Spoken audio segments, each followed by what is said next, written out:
আন্তর্জাতিক সমর বিশেষজ্ঞরা বলছেন যে গাজার আন্ডারগ্রাউন্ড সিটির অনুকরণে ইরান যে ভূগর্ভস্থ এই ক্ষেপণাস্ত্র ভান্ডার গড়ে তুলেছে, এটা আসলে বিস্ময়কর এবং দীর্ঘদিনের প্রচেষ্টার ফসল।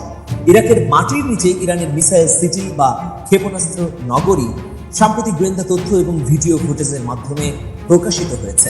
ইরাকের ভূখণ্ড অনেকটা সমতল হওয়া সত্ত্বেও অত্যন্ত উন্নত প্রযুক্তি ব্যবহার করে মাটির গভীরে এই টানেলগুলো খনন করা হয়েছে। প্রতিবেদন অনুযায়ী ইরাকের ভূগর্ভস্থ অংশ এখন সুইস চিজের মতো ছিদ্রযুক্ত, যেখানে ডজন খানেক গোপন ক্ষেপণাস্ত্র শহর গড়ে তোলা হয়েছে। এই প্রকল্পের পরিকল্পনা কাশেম সুলাইমানির সময় শুরু হলেও বর্তমানে ইসমাইল কায়ানির নেতৃত্বে এর কাজ দ্রুত গতিতে এগিয়ে চলছে। অনেকে বলছেন যে আর 3 মাস পেলেই পূর্ণাঙ্গ একটি ক্ষেপণাস্ত্র সিটি ইরাকের ভূগর্ভস্থে গড়ে তুলতে পারবে ইরান। ইরানের টানেল নেটওয়ার্ক বা মিসাইল সিটির কিছু গুরুত্বপূর্ণ তথ্য আপনাদেরকে দিচ্ছি যে এগুলো মাটির প্রায় 500 মিটার গভীরে পাহাড়ের নিচে অবস্থিত। এই গভীরতা এতটাই যে এটি প্রচলিত বাংকার, ব্লাস্টার, বোমা এমনকি পারমাণবিক বোমা মারলেও ক্ষতিগ্রস্ত হবে না। ইরানের প্রকাশিত ভিডিও অনুযায়ী এই টানেলগুলো এতটাই প্রশস্ত যে বড় বড় মিসাইল ট্রাক বা লঞ্চার পাশাপাশি চলতে পারে। একে একটি আন্ডারগ্রাউন্ড হাইওয়ে বলা যেতে পারে। এখানে হাজার হাজার ব্যালিস্টিক মিসাইল মজুদ রাখা হয়েছে। এখান থেকে সরাসরি মিসাইল লঞ্চ করার স্বয়ংক্রিয় ব্যবস্থা রয়েছে।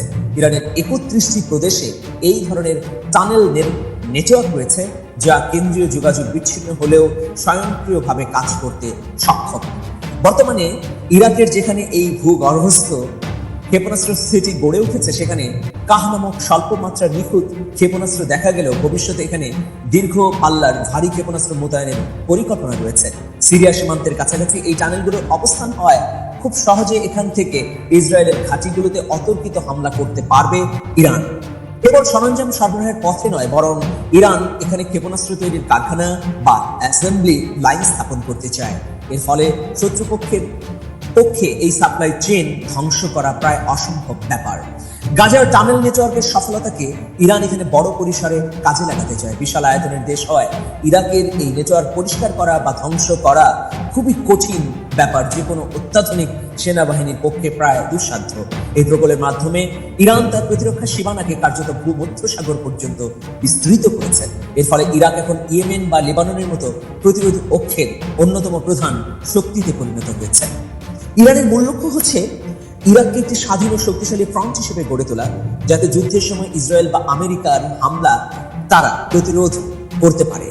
বিশেষজ্ঞদের মতে ইরান ও ইরাকের ভৌগোলিক এবং ধর্মীয় বন্ধনকে কাজে লাগিয়ে এই দুই দেশের সামরিক সীমানা এক করে ফেলার কাজ চলছে।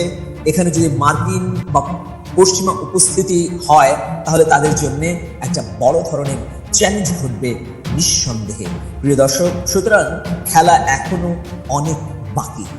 ইরান ফিলিস্তিন বা ভেনেজুয়েলার মতো কোনো রাষ্ট্র নয়। ইরান এটা নিশ্চিতভাবেই জানত যে তার বিরুদ্ধে অভিযান চালাবে মার্কিন যুক্তরাষ্ট্র বা ইসরায়েল। সেই জন্যে দীর্ঘদিন ধরে ইরান তার ভান্ডার গড়ে তুলেছে। তার একমাত্র লক্ষ্যই ছিল পশ্চিমা গোষ্ঠীকে ঠেকিয়ে দেয়া বা ইসরায়েলকে ধ্বংস করা। সুতরাং এখন যে খেলা ট্রাম্প শুরু করেছেন, সেই খেলাটি ট্রাম্পের হাতে নেই, বরং এই খেলার রিমোট এখন কেবলমাত্র ইরানের হাতে। প্রিয় দর্শক,